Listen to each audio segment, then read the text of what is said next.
יאללה חבר'ה, תקרא מהנקודה. אוקיי, הקשבה אליי. שמענו הרבה זמן, והתאגדנו פה, שנייה לפני הרגע הגדול שלנו. אני יודע שאתם קצת לחוצים. מה לחוצים? מי לחוץ? לא מטפה שאני מדבר, מחלקה אחת. מה מחלקה? מי מחלקה? אנחנו כולה 3 פה. טוב, אל תשכחו, אם אנחנו באמת רוצים להגיע לגן עדן, לעולם של שפע, של חופש, של עושר, אתם צריכים להיות מרוכזים ולעשות מה שאני אומר.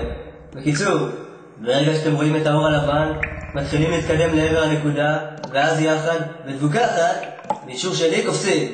ברור? קדימה, בוא נשפר ביקום.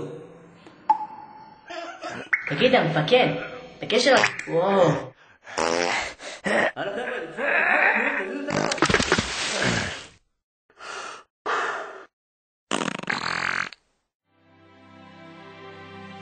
בונה, אתם קולטים שמשם קפצנו?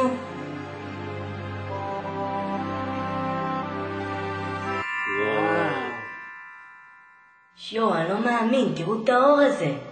בונה, קראתי על זה בספר הזוהר. זה הזוהר, וכתוב שם שעכשיו צריכה לבוא יד ה... אלוהים. כן, כן, ותיקח אותנו לגן עדן.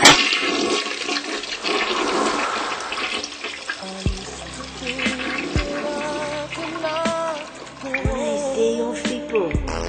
וואי, המפקד, זה בדיוק כמו שאמרת, בונה זה. מלא שפע, ואיזה חופש, ואושר. וואי, איזה יופי.